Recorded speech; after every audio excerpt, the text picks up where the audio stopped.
तो डे 3 की शुरुआत अपन ने बहुत शानदार तरीके से करी। अब अपन लोग बढ़ रहे हैं उसके न्यूमेरिकल की तरफ। इस वीडियो को बहुत ध्यान से देखना, क्योंकि मैंने तुम्हारे सारे क्वेश्चंस को इसमें आंसर करने की कोशिश करी है कि मुझे कैलकुलेशन में दिक्कत आती है, मैं कैसे फॉर्मूले को किसी न्यूमेरिकल का पिक करूं, या जब कोई बड़ा न्यूमेरिकल होता है तो मैं कैसे करूं। श्योर शॉर्ट के सारे न्यूमेरिकल्स मैंने इसमें ले रखे हैं। बाकी न्यूमेरिकल्स तो तुम्हें मॉर्निंग वाली लिंक में मिल ही गए थे। तो चलिए बढ़ते हैं। सबसे पहले देखते हैं फॉर्मूलाज एटम एंड न्यूक्लियाई के।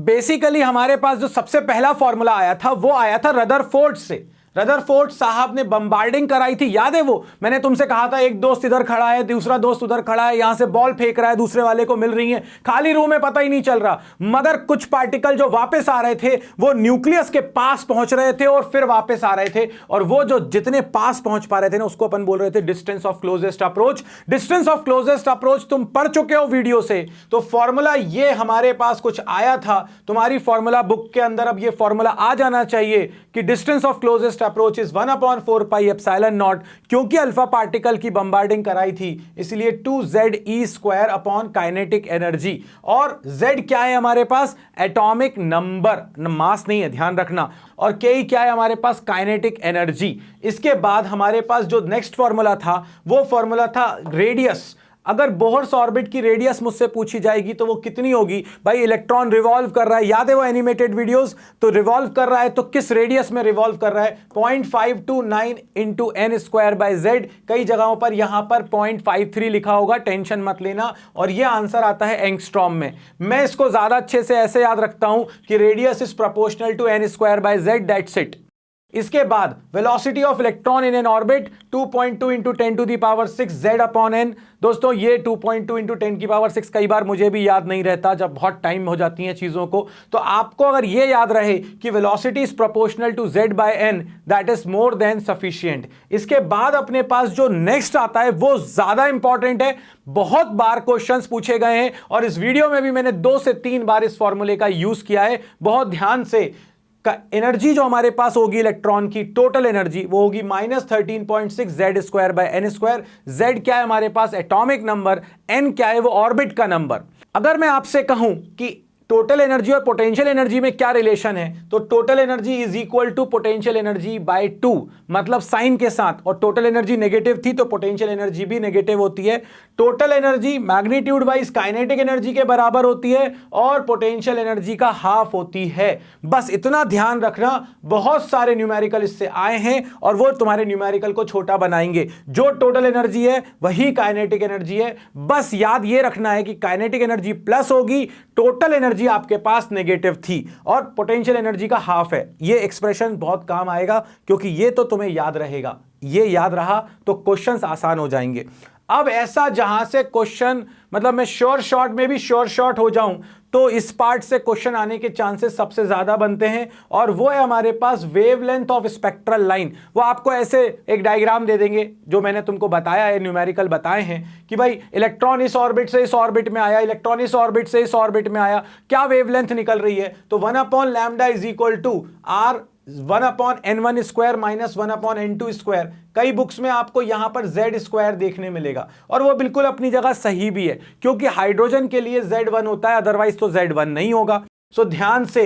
अब n1 क्या है? ये अपने पास ऑर्बिट का नंबर है, मगर मैं इसको ऐसे याद नहीं रखता। मैं इसको ऐसे याद रखता हूं कि अगर आपको कुछ भी बोला गया तो n1 छोटा वाला है, n2 बड़ा वाला है। इसके बाद हमारे पास मास डिफेक्ट। देखो मैं बिल्कुल गहरी सांस लेके पढ़ा रहा हूं, तुम भी वैसे ही पढ़ने का है, मतलब ज्यादा टेंशन नहीं लेने का है क्वेश्चंस के कैलकुलेशंस को देख के। और ये तो लेंदी है, उसका छोटा पार्ट एग्जाम में आ जाएगा, हम इनको कर जाएंगे तो कोई भी क्वेश्चंस हम कर जाएंगे। इसके बाद हमारे पास याद है तुमको ΔM इज इक्वल टू, ये क्या है? Mass defect. तो ये कैलकुलेटेड मास है। कैसे निकालते हो? Number of protons into mass of 1 proton, number of neutrons into mass of 1 neutron minus observed mass. ये कैलकुलेट नहीं करना है, कैलकुलेटेड तो ये था, ऑब्जर्व्ड तो आपको दिया हुआ होगा आपके एग्जाम में। इसके बाद हमारे पास बाइंडिंग एनर्जी। बाइंडिंग एनर्जी की वैल्यू क्या होगी? तो वो यहां पर अपने पास होता है 931.5 इंटू ΔM। ये ΔM क्या है? ये मास है। किसमें है? यूनिफाइड मास। याद है वो जो अपन मास डिफेक्ट निकालेंगे उसमें यूनिफाइड भी होता है, एक केजी में भी होता है। केजी में नहीं रखना, अपन को किस में रखना है, यूनिफाइड मास, और ये आंसर आता है मेगा इलेक्ट्रॉन वोल्ट में। अगर वो एग्जाम में आपसे कहें कि भाई मैं आपको न्यूमेरिकल में दे दूं कि 1U is equal to 931.5 mega electron volt, मतलब कि 1U जो मास है उसके इक्विवेलेंट इतनी एनर्जी है। अगर मैं इसी चीज को 931.5 की जगह 931 दे दूं तो यहां पर 931.5 की जगह 931 आ जाएगा और कुछ नहीं होगा। और एक फॉर्मूला जो अपन पहले पढ़ चुके हैं वो भी यूज होगा यहां पर, 1240 अपॉन लैम्डा इन नैनोमीटर। इस फॉर्मूले का भी इसमें यहां पर बहुत यूज होने वाला है, इसको भी अपन ध्यान में पहले ही पढ़ चुके हैं, इसलिए मैंने यहां लिखा नहीं है, अलग से साइड में लिख दिया ताकि तुम्हें याद आ जाए। सो ये हमारे पास फॉर्मूलाज थे। सबसे ज्यादा टाइम मैंने इसलिए इस पर ज्यादा दिया क्योंकि अगर ये याद हो गए, देखो जब भी कोई लाइन वाइन की बात करे, इधर से जा रहा था, इधर से जा रहा था, इस वाले से इस वाले में गया, ये फॉर्मूला आएगा। नहीं तो वो एनर्जी साफ साफ बोलेगा कि एनर्जी, तो एनर्जी का फॉर्मूला सोचना है। अगर वो आपसे कहे रेडियस, तो रेडियस का फॉर्मूला सोचना है, और कुछ सोचना नहीं है दोस्तों। फॉर्मूला क्वेश्चन पढ़ते ही समझ में आ जाएगा, वो तब समझ में आएगा जब क्लैरिटी होगी कि अगर ट्रांजिशन की बात कर रहा है तो यही फॉर्मूला लगने वाला है। मास डिफेक्ट का एक ही फॉर्मूला होता है, यही होता है। बाइंडिंग एनर्जी का एक ही फॉर्मूला है, वो यही है। तो आपको बाइंडिंग एनर्जी मांगी है तो कुछ सोचना ही नहीं। कंफ्यूजन कहां होता है, कंफ्यूजन वहां होता है जहां हम लोग ये सोचना शुरू करते हैं कि बाइंडिंग एनर्जी के 4 फॉर्मूले थे, यहां है ही नहीं। अब आ जाओ जरा जल्दी से पहले क्वेश्चन की तरफ। बिल्कुल भी डरना मना है, समझ गए हो? गहरी सांस लो, कैलकुलेशन पूरी दिखाऊंगा तुमको। आपसे यह कहा गया कि एक हाइड्रोजन एटम है जो एक्साइटेड स्टेट में एमिट कर रहा है रेडिएशन ऑफ वेवलेंथ, ये वेवलेंथ और ये वेवलेंथ एमिट कर रहा है, ठीक है। लैम्डा 1 दे दिया मुझको, लैम्डा 2 दे दिया। Finally comes to ground state. जैसे ही उसने बोला ग्राउंड स्टेट, मैं समझ गया ग्राउंड स्टेट हाइड्रोजन के लिए होती है 1, मतलब कि मैं आने वाला हूं n इज इक्वल टू 1 में, और 1 से छोटा तो n होगा नहीं, न्यूक्लियस के अंदर तो घुसोगे नहीं ना भाई। तो जब तुम 1 की बात कर रहे हो तो n1 तो फिक्स हो चुका है, अब तुम्हारा 1, और तुम हायर वाले ऑर्बिट से इसमें आ रहे हो। अब उसने आपसे यह कहा कि रिडबर्ग कांस्टेंट की वैल्यू मैं आपको दे रहा हूं, आप मुझे यह बताओ कि किस स्पेक्ट्रल लाइन का है और कौन से ऑर्बिट से यह आ रहा है। तो अगर मैं देखूं पहले केस में लैम्डा 1 मेरे पास हो जाएगा 1218 एंगस्ट्रॉम, क्योंकि 10 टू दी पावर -10 है।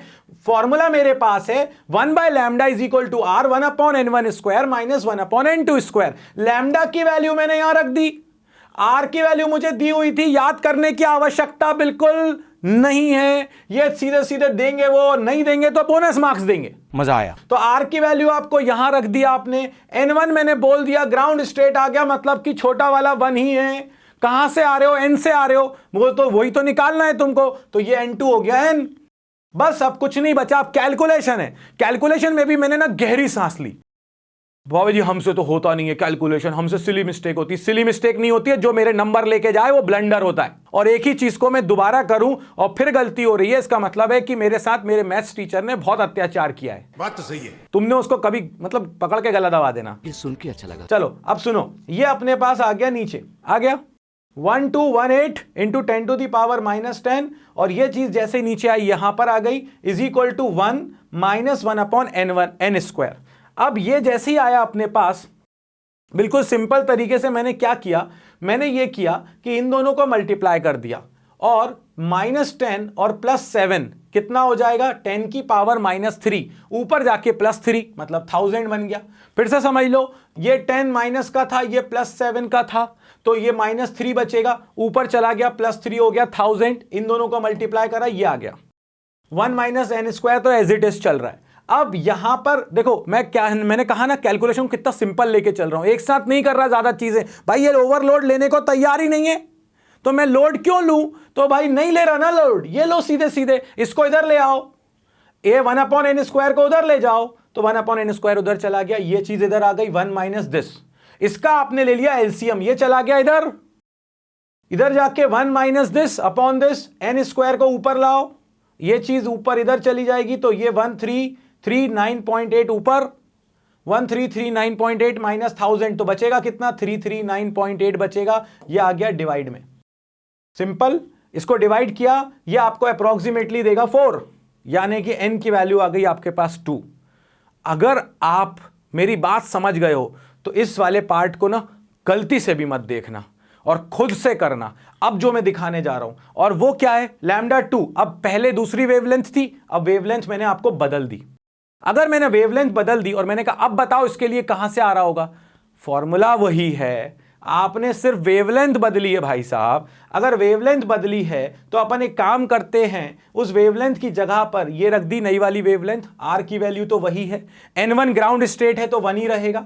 एंड आप कहां से आ रहे हो, n से आ रहे हो, तो ये जैसे ही आया ये इसके डिवाइड में आया तो देखो 1.1 का मल्टीप्लाई 974.1 से हो जाएगा, 10 की पावर -7 का मल्टीप्लाई +7 से हो जाएगा, तो बचेगा माइनस का 3, 1 माइनस n स्क्वायर, इन दोनों का मल्टीप्लाई करा, ये देखो -3 ऊपर चला गया तो +3, 1000 अपॉन इन दोनों को मल्टीप्लाई करने पे ये आ गया 1 माइनस n स्क्वायर। कुछ नहीं बचा, पुरानी कहानी दोहरा रहे हैं कि नहीं दोहरा रहे हैं, कि अपन क्या करेंगे, अब 1 अपॉन n स्क्वायर को इधर लाएंगे, इस पूरी चीज को इधर ले जाएंगे। जैसे ही उधर ले गए तो ये एलसीएम लिया 1071.3 माइनस 1000 अपॉन दिस। ये मैं तुम्हें कॉन्फिडेंस देने के लिए कर रहा हूं। 1 upon n1 square cross multiply, ये चीज ऊपर आ गई, इसको माइनस करेंगे 1000 से तो 71.3 बचेगा, डिवाइड करा तो आ गया लगभग n square is equal to 16, यानी n इज इक्वल टू 4। और क्योंकि आप हर बार फर्स्ट वाले में ही आ रहे हो तो दोनों के दोनों जो सीरीज हैं वो लाइमन सीरीज हैं। Question number 1 done. आया समझ? कैलकुलेशन स्टेप बाय स्टेप करो, गहरी सांस लेके करो, 2 घंटे का टाइम है, पेपर क्या उसके तो पापा को भी होना पड़ेगा और उतनी टाइम में ही हो जाएगा। और कितने न्यूमेरिकल आ रहे हैं जो इतनी टेंशन ले रहे हो भाई, 5 से 7 मार्क के न्यूमेरिकल, ज्यादा हुआ तो 10 मार्क के न्यूमेरिकल, इससे ज्यादा नहीं मिलने वाले, तो क्यों टेंशन लेने का। चलो अब देखो, एक इलेक्ट्रॉन दे दिया, उन्होंने कहा कि इसकी टोटल एनर्जी ये है, कैलकुलेट द काइनेटिक एनर्जी। जो टोटल एनर्जी है मैंने बताया था वही काइनेटिक एनर्जी होगी, मगर पॉजिटिव, तो जो टोटल एनर्जी है वही काइनेटिक एनर्जी पॉजिटिव। फिर क्या बोला निकालने को, पोटेंशियल एनर्जी। भाई पोटेंशियल एनर्जी क्या होती है, total energy is equal to potential का हाफ, तो 2 चला गया उधर। यहां लोगों से गलती होती है, ध्यान रखना। तो अपने पास टोटल एनर्जी का डबल, और जो टोटल नेगेटिव है तो पोटेंशियल भी नेगेटिव ही होती है, सिर्फ काइनेटिक पॉजिटिव होती है। तो ये आ जाएगा 2 उधर, सो ये आ गया 2 इंटू टोटल एनर्जी, यानी कि 2 इंटू 1.5, 3 इलेक्ट्रॉन वोल्ट आ गया। अब क्या मांगा है अपन से, the wavelength of the radiation emitted when this electron makes a transition to ground state. Ground state में जब ये इलेक्ट्रॉन आ रहा है तो उस केस में आपसे कहा गया क्या वेवलेंथ निकलेगी। मेरे दिमाग में आया कि इन्होंने मुझे एनर्जी दे रखी है और मुझे ये नहीं बताया कि ये जो इलेक्ट्रॉन था वो पहले कौन से ऑर्बिट में था। या तो मैं ऑर्बिट निकालूं और फिर n1 स्क्वायर n2 स्क्वायर वाला लगाऊं। मैंने कहा यार इससे ज्यादा अच्छा है कि यार पहले ऑर्बिट में आ रहा है, z इज इक्वल टू 1 है, हाइड्रोजन है, पहले ऑर्बिट में एनर्जी क्या होगी, -13.6 z square by n square, z भी 1 n भी 1, तो एनर्जी आ गई -13.6 इलेक्ट्रॉन वोल्ट। कहानी खत्म। भाई आप कहां से आ रहे हो, 1.5 इलेक्ट्रॉन वोल्ट वाले से आ रहे हो, किस में आ रहे हो, 13.6 वाले में आ रहे हो, E2 माइनस E1। सो E2 की वैल्यू रख दी, E1 की वैल्यू रख दी, यह आंसर आ गया 12.1 इलेक्ट्रॉन वोल्ट। और जैसे ही एनर्जी आ गई, वेवलेंथ निकालने के लिए hc बाय लैम्डा, और अगर अपन को वेवलेंथ डायरेक्ट नैनोमीटर में हो या निकालना हो तो फॉर्मूला मैंने दिया था, इस बूटी को पकड़ लो, क्वेश्चन आसान हो जाएंगे। 227 लिखना चाहो 1227 या 1240, जो आपकी मर्जी हो। तो 1240 अपॉन लैम्डा इन इलेक्ट्रॉन वोल्ट, लैम्डा इधर आ गया, एनर्जी डिवाइड में चली जाएगी, कितना आ जाएगा 1240 अपॉन 12.1, डिवाइड कर दिया 102.5, क्योंकि लैम्डा नैनोमीटर में था, आंसर आ गया आपका 102.5 नैनोमीटर। कोई इसको कट करने वाला नहीं है। हो गया क्वेश्चन नंबर दूसरा सॉल्व विथ कैलकुलेशन, विथ ये कि मुझे कौन सा फॉर्मूला लेना था। मैंने क्यों लिया ये वाला फॉर्मूला, क्योंकि मुझे एनर्जी दे रखी थी, दोनों एनर्जी पता थी, माइनस करके hc बाय लैम्डा आसान है। अगर n1 n2 पता होते तो लैम्डा वाला लगाता। आ जाओ जरा, अगला क्वेश्चन क्या बोल रहा है, the ground state energy of hydrogen atom is this. ये ग्राउंड स्टेट एनर्जी है। If an electron makes a transition energy from this to this. अब ये ग्राउंड स्टेट एनर्जी दे दी, जरूरी नहीं है इसका यूज हो, बट दे दी। आपसे कहा गया इलेक्ट्रॉन यहां से यहां जा रहा है, तो जो आपके पास ये E2, ये E1, ठीक। Calculate the wavelength. अब तुम में से कई लोग कहेंगे कि बाबा जी आपको कैसे पता कौन सा E2 कौन सा E1, भाड़ में गया E2 E1, टेंशन क्यों लेने का। 2 एनर्जी दे रखी है ट्रांजिशन के लिए, आपको डेल्टा E चाहिए, डेल्टा E निकालो, नेगेटिव नहीं आना चाहिए, बस। अब आपकी मर्जी, मॉड लगा देना बाद में। टेंशन नहीं लेने का, बिल्कुल बिंदास सिंप्लीफाई होकर चीजों को लेके चलने का। तो ये आ गया E2 माइनस E1, ये आपके पास आ गई एनर्जी। ये एनर्जी, इतनी एनर्जी वो इमिट कर रहा है क्योंकि हायर से लोअर में आ रहा है। सो जब अपने पास ट्रांजिशन दे दिया, आपसे कहा गया कैलकुलेट द स्पेक्ट्रल लाइन, जो वेवलेंथ निकल रही है उसकी वेवलेंथ निकाल कर दो। तो वेवलेंथ अपन ने निकाल कर दी और ये आ गई अपने पास delta E is equal to 1240 upon lambda in nanometre electron volt. आप में से कई कह रहे थे ना एनर्जी किस यूनिट में जाए, मैंने इलेक्ट्रॉन वोल्ट को कन्वर्ट ही नहीं कर रहा जूल में। लो, इलेक्ट्रॉन वोल्ट के साथ ही खेल लो, इलेक्ट्रॉन वोल्ट में ही मैंने रख दी यहां पर सीधे सीधे।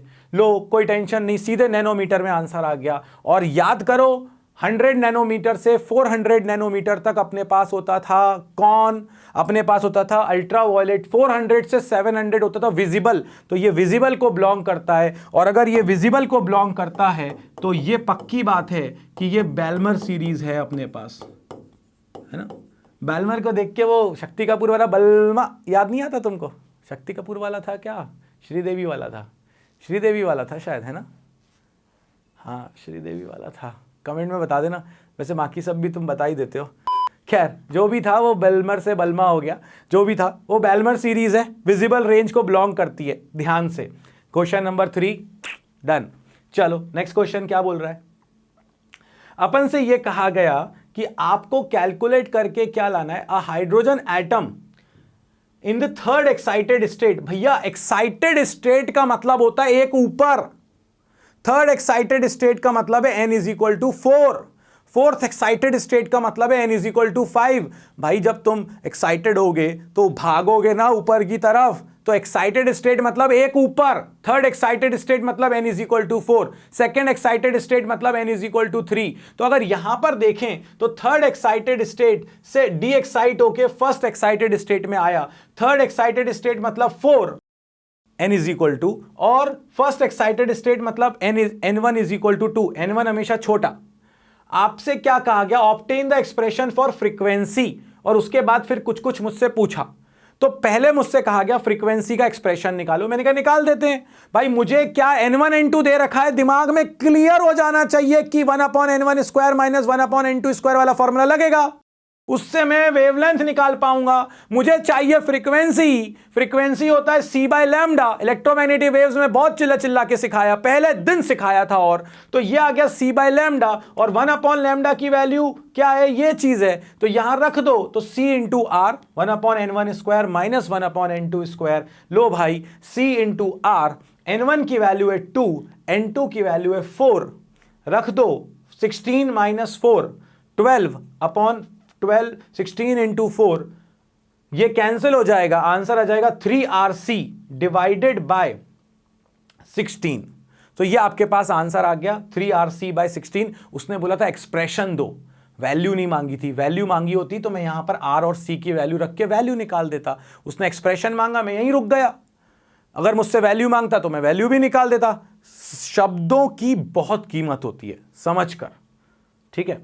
इसीलिए ध्यान से, है ना, जो वर्ड्स होते हैं ना बहुत कीमती होते हैं, हर कहीं यूज नहीं करने का, कमेंट में जाके किसी को कुछ भी बोलने का नहीं, अपने को अपने पे फोकस करने का अभी, ठीक है। बाद में देखेंगे, जब आ जाएगा टाइम तो देखेंगे। अब चलो, अब अपने पास क्या बोला उन्होंने, also determine the ratio of wavelength, wavelength का रेशियो मांगा है, emitted from the radiation when the atom de-excites from third excited state to first, मतलब टू सेकेंड, मतलब पहले वो थर्ड एक्साइटेड स्टेट मतलब n इज इक्वल टू 4 से n is equal to third में आया, इसकी एक वेवलेंथ होगी। फिर उसने बोला and from third excited state मतलब n is equal to 4 to first excited state मतलब n इज इक्वल टू 2। यानी आपको वेवलेंथ का रेशियो निकालना है, जब वो 4 से 3 में आ रहा है, जब वो 4 से 2 में आ रहा है, जो दोनों वेवलेंथ निकल रही है उसका रेशियो निकालना है। लो निकाल देते हैं रेशियो। क्या है इसमें, पहले वाले केस में आप 4 से 3 आ रहे थे, तो जो वेवलेंथ है वो हो गई लैम्डा 4/3। ये 4/3 मैंने अपने सिंबल के लिए लिखा है कि 4 से 3 आ रहा हूं, इज इक्वल टू आर 1 छोटा वाला n 3 बड़ा वाला 4, सो 1/3 स्क्वायर माइनस 1/4 स्क्वायर, 4 का स्क्वायर 16, 3 का स्क्वायर 9, 16 माइनस 9 हो जाएगा 7। नीचे ये आ गया एलसीएम। मैंने इसको ऐसे ही छोड़ दिया, ज्यादा कैलकुलेशन करते नहीं अपन। दूसरे वाले केस में इसके आगे, इसको इक्वेशन 1 बना दो, इसके आगे लिख देना, यहां पे मैंने पैरेलल में लिख दिया। N2 की वैल्यू 4 है। आप किस में आ रहे हो? सेकंड में आ रहे हो। जब आप सेकंड में आ रहे हो तो 1/λ42 is equal to R, 1/n1 square हो गया 2 का स्क्वायर, n2 स्क्वायर हो गया 4 का स्क्वायर, क्योंकि आप 2 में आ रहे थे, फर्स्ट एक्साइटेड स्टेट में आ रहे थे आप। जैसे ही आपने रखा तो ये हो जाएगा 16 - 4 यानी कि 12/16 इंटू 4। ये आ गया आपके पास, थोड़ा सा कैलकुलेट कर दो, 4 से ये 12 कैंसिल, ये हो गया 3, सो 3r/16। ये दोनों का रेशो ही तो निकालना है। अब रेशो निकालना है तो डिवाइड कर दो ना गुग्गू, 1 को सेकंड से, first equation 1 divided by equation 2, ये चीज आ गई, ये यहां पर आ गई ये चीज 7r/144, इन दोनों का multiply divided by 3r/16, r से r कैंसिल, r से r कैंसिल, 144 16 से कैंसिल हो जाएगा 9 टाइम्स, सॉल्व कर दो, 3 × 9 27, 7/27 is the correct answer of this question. कुछ भी नहीं था, कैसे फॉर्मूला पकड़ना है मैं पूरी कोशिश कर रहा हूं तुम सबको सिखाने की। इसके बाद अपने पास पूछा गया, obtain the expression for the ratio of de Broglie wavelength associated with the electron orbiting in the second and third excited state of the hydrogen atom. अच्छा ओके, आपने ऐसा बोला।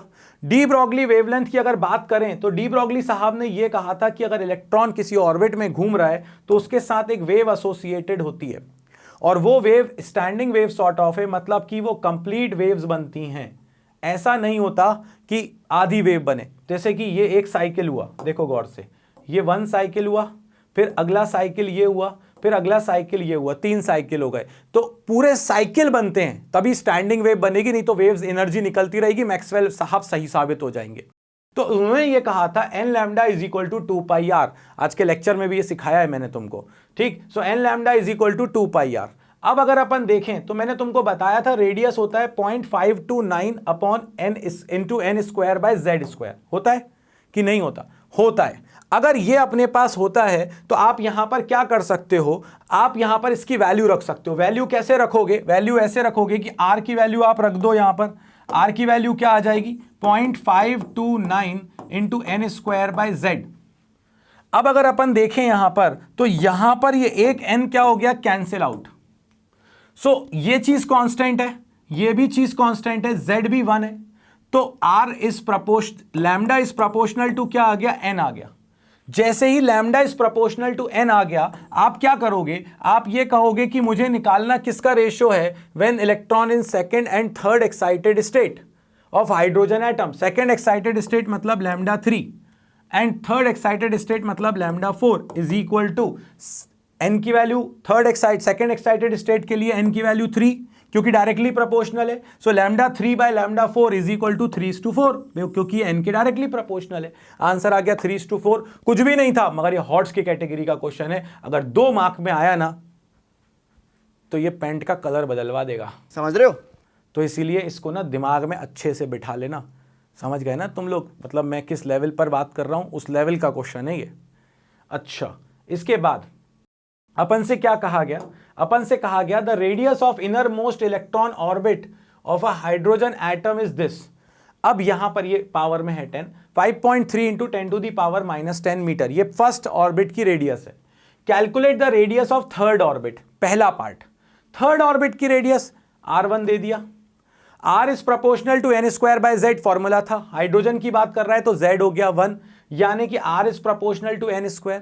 थर्ड वाले की रेडियस अपॉन फर्स्ट वाले की radius is equal to n के square के प्रोपोर्शनल है ना, तो 3/1, थर्ड के लिए n3, फर्स्ट के लिए n1, 3/1 का स्क्वायर, तो ये आ जाएगा r3। Radius of third orbit is 3 का स्क्वायर हो गया 9, तो 9 इंटू r1, r1 की वैल्यू क्या है दे रखी थी, यहां रख दी, मल्टीप्लाई कर दिया, यह आंसर आ गया मीटर में। मैं बिल्कुल भी नैनोमीटर में कन्वर्ट नहीं कर रहा। क्यों नहीं कन्वर्ट कर रहा, क्यों कन्वर्ट करूं, टेंशन इतनी क्यों लूं, जिंदगी आसान चल रही है, चलने दो यार।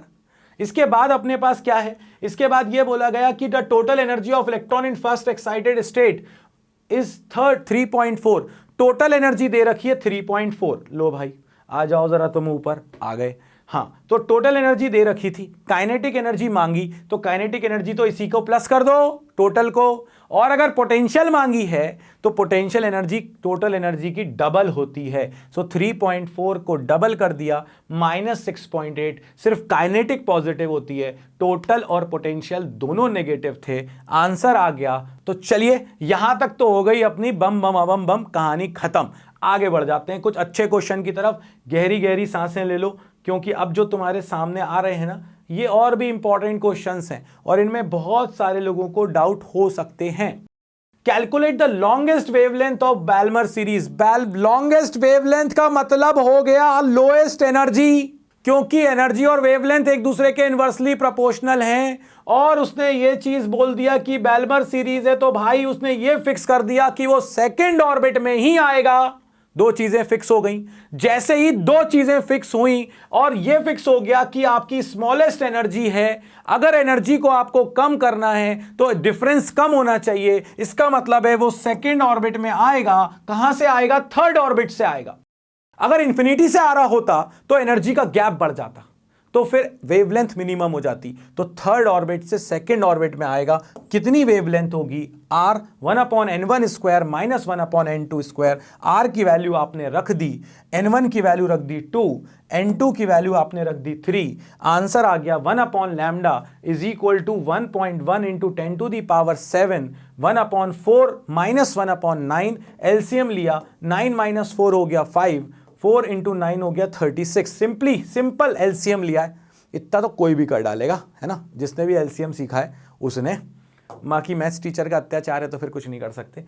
तो ये आ जाएगा अपने पास 5/36, 36/5 हो जाएगा। ये उधर चला जाएगा, ये ऊपर चला गया, ये 5 इंटू 1.5 5.5, 10⁻⁷ भी नीचे आ गया।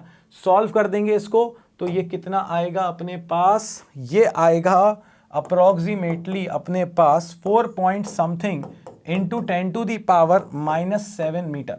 अब इसको कैलकुलेट कर लेना, 4.9 समथिंग ही आएगा। ठीक है, सो ये अपने पास कहानी खत्म हो गई वेवलेंथ वाले क्वेश्चन की भी। और लोएस्ट वेवलेंथ बोलता तो हाईएस्ट एनर्जी हो जाती, इंफिनिटी से आता। मगर अब की बार अपने पास हाईएस्ट वेवलेंथ बोला, थर्ड से ही सेकंड में आएगा। बैल्मर बोल दिया इसलिए n = 2। बल्मा सिर्फ एक न्यूमेरिकल कराऊंगा तुमको न्यूक्लियाई का, तुम्हारी समस्या का हो जाएगा समाधान। और ये अपन से कह रहा है mass defect is equal to, ये कैलकुलेटेड मास है, फॉर्मूला दिया था मैंने, उसको ऑब्जर्व्ड मास से कैंसिल कर दो, मतलब माइनस करवा दो। तो ये 20 आयरन दिया था, तो आयरन का मास अपने पास हो गया 56 और चार्ज हो गया अपने पास 26, क्योंकि इसका एटॉमिक नंबर होता है 26। अच्छा, और ये हमको दे दिया था उसने ऑब्जर्व्ड मास। हमने कैलकुलेट कैसे किया? तो देखो, नंबर ऑफ प्रोटॉन्स कितने हो गए? 26 दे दिया, मास ऑफ प्रोटॉन मल्टीप्लाई कर दिया। नंबर ऑफ न्यूट्रॉन्स क्या होते हैं? 56 माइनस 26, a माइनस z, कितना आ गया? ये 30। जैसे ही इसको आया, मास ऑफ न्यूट्रॉन कितना हुआ अपने पास? मास ऑफ न्यूट्रॉन हो गया ये 1.008665 माइनस ऑब्जर्व्ड मास कितना है अपने पास? 55.934939। इसमें ना जितने डेसिमल के बाद में नंबर ले रहा हूं वो लेना बहुत जरूरी है। तो जैसे इसको माइनस करोगे, अब ये प्लस माइनस है, इसमें कोई बहुत कैलकुलेशन नहीं है, इसलिए मैंने डायरेक्ट लिख दिया आपके सामने मास डिफेक्ट 0.528461। और ये जैसे ही मास डिफेक्ट आया, बाइंडिंग एनर्जी निकल के आ जाएगी 931 इंटू डेल्टा एम। मैंने आपको सिखाया था, अगर वो आपको पेपर में दे दे कि 1U = 931, तो यहां पर 931 लेना। अगर वो यहां पर दे 931.5, तो यहां 931.5 ले लेना। डेल्टा एम ये अपने को यूनिफाइड मास में ही दे रखा है, तो यहां पर इसकी वैल्यू को नीचे जैसे ही रखोगे, मल्टीप्लाई करोगे, आंसर आ जाएगा 491.99 मेगा इलेक्ट्रॉन वोल्ट। तो ये आपके पास आंसर आ गया बाइंडिंग एनर्जी का। भाई मैं आपको सारी चीजें दे रहा हूं और आप सबसे सिर्फ एक ही रिक्वेस्ट करूंगा कि लाइक, शेयर और सब्सक्राइब करना गलती से भी मत भूलना। और जितनों का भला करोगे उससे तुम्हारा ज्यादा भला हो जाएगा, जैसे कि बाबा जी का हो रहा है। पूरी कोशिश कर रहे हैं तुम सबके लिए, तो तुम भी सबको बताओ, सबसे कहो आओ सीखो करो आगे बढ़ जाओ। तो मिलते हैं अपन अब नेक्स्ट वीडियो में रे ऑप्टिक्स के साथ। तब तक के लिए बाबा जी की तरफ से जय हो।